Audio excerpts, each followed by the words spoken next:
Alright, so check this out. I'm out on a roof getting ready to do a quick inspection of a leak. I was called out to go investigate. They had stated that the leak was in the bathroom around the wall.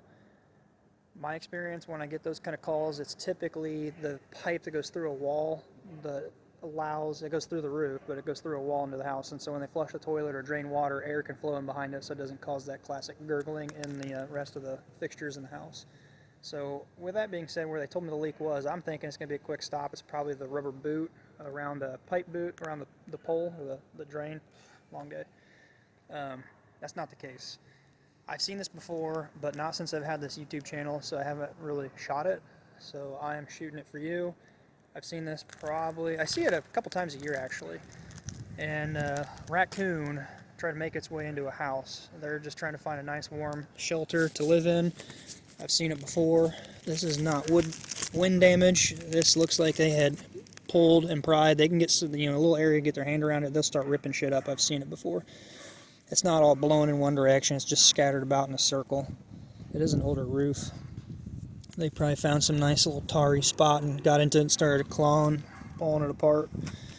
I wouldn't be surprised if he's in there or has been living in there. I guess it could be a she, not he. But raccoons, they can put a hurting on your roof. I guess with that being said, it's always a good idea to not have, well, like right here, trees growing up and limbs coming over, because they will climb. I actually got called out to a church back in April of this year. A raccoon was living in the attic of this church because it was climbing the brick. It was real rough brick and would climb the brick. They'd seen it go under a soffit, and it ripped down the soffit, climbed up into the attic, and had a family up there.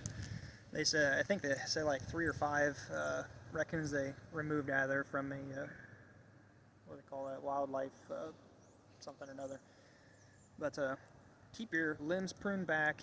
Don't have crazy landscaping where they can climb up right along the side of the house and short little jump to your roof and get in somehow. Save some of that stuff right there. Don't have your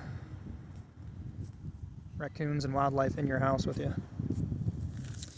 Also, they leave a lot of feces in there, and it is pretty bad for your health if you're up in the attic and you're breathing.